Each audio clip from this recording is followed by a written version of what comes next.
But yeah, that was the intention, to go out there and try and figure out what happens next. And when I came, and it's funny because I came back and I'm like, I'm going to be an environmental lawyer. Oh, I am going to save the world. Okay. Yeah. And so when I got back, that was my intention, right? Because I'd found myself. I went on walkabout and figured that out. And I didn't know how to pay for law school. So that's how I ended up getting into what my first career was. And it basically, I'm like, okay, well, I got this finance degree. I know I need to make money.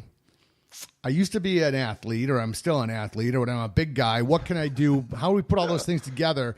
And that's when I ended up going down to the trading floor at the Chicago Mercantile Exchange and working in the commodities markets. Damn, good for 13 years. Yeah. 13 years. Yeah.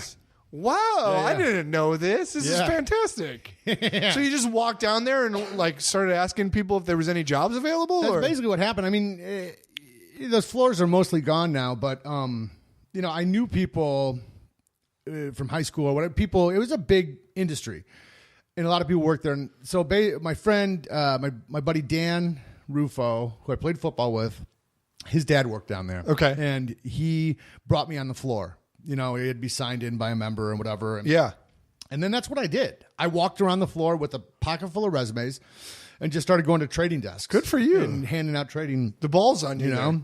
And that's how I ended up getting my first gig as a runner on the trading floor. Which means basically somebody says, all right, we want 500 pounds of corn here. Here's our order form. Bolger, run it over to the big corn. Exactly. Oh, that's awesome. Exactly. It's the vibe of like a Wall Street, right? Essentially, but it's just like corn and big bubble gum and things like that. Yeah, it's lumber, eggs, like stuff like that. But then also the CME where I work, Chicago Mercantile Exchange, they created financial derivatives, right? So that's where they first started trading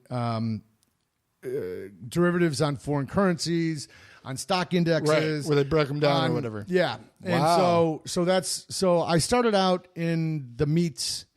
The chickens, the poultry, the porks. Right. The live pork bellies and live cattle. But I ended up spending the bulk of my years there in the Eurodollar pit, which is basically like it's a made up thing. It's U.S. dollars held overseas in foreign banks, but it's an interest rate market. Right. Wow. And the pit where I worked was the largest pit in the world in that arena of trading. There were probably in the pit. I mean, there's probably, I don't know, 500-600 people in the pit, maybe more. Wow. That's fascinating. Yeah, you know, the floor, like I said, essentially gone away. Yeah. With the rise of the internet or whatever, right? Exactly. Which is why I left. You know, the computer I saw that coming when they turned the machines on, and I was like, you know, like this is only going to last so long. But, what's this building like for people that I'm picturing just sort of this giant open warehouse? Yep, it is. It's like a giant open warehouse with these like octagonal. Is that a word? Octagon. Yeah, like these. Yeah, like tiered octagon shaped pits where people in the middle stand and they're trading their own money. They're called locals. Yeah. And then on the stairs going up, those are brokers filling other people's orders. Wow. And this is so cool. Then around these pits are walls of phones, like tiered banks of phones, like 3 or 4 tiers high of guys talking to managers, money managers, farmers or whoever. Farmers or, you know, someone in China or whatever. You know, so this is a huge building. It's a huge building. Where was this located? It was on Wacker and it was downtown Chicago in the financial district. The Chicago Mercantile Exchange and the Chicago Board of Trade were two rival commodities exchanges. Ooh. Yeah, basically like the Irish people ran the Board of Trade and the Jewish people ran the CME. It's like no bullshit. That's how because the Chicago Board of Trade started and the Irish were like, this is our game. And so the Jews started the CME. And then it was like, it stayed that way for like 150 years. That's totally amazing. Separate and totally right. And that, it was.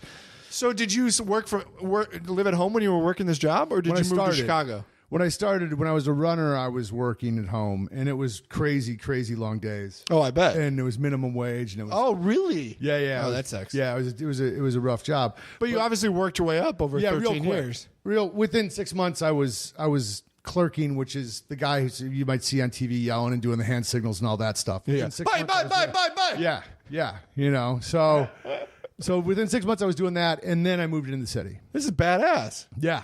I had no idea you had a whole nother life in the commodity game. Yeah. Sometimes I miss it. It was really, it was its own world. It had to be exhilarating at times. It was. It really was. And it was a good job, and I made really good money. And no matter if I was trading for myself or I was working for somebody else, it was, and the hours were simple, and there was no weekends, and I don't know, it was something about it. And a couple things. There were something that worked for me. There's a handful of rules that you have to operate. Like, it's chaos. It explodes into complete chaos. Oh, of course. And it gets really seriously intense. And dudes stabbing each other with pens and security separating people, like crazy stuff. Like, I've seen guys get their hair plugs ripped out in a fight and shit. Yeah. What? Which is really weird and sad and gross when it happens. Yeah. But awesome in retrospect. Yeah. Like, it's like doll hair. Like, if you ever pulled the hair out of like a Barbie doll or something, with the little dots, anyhow.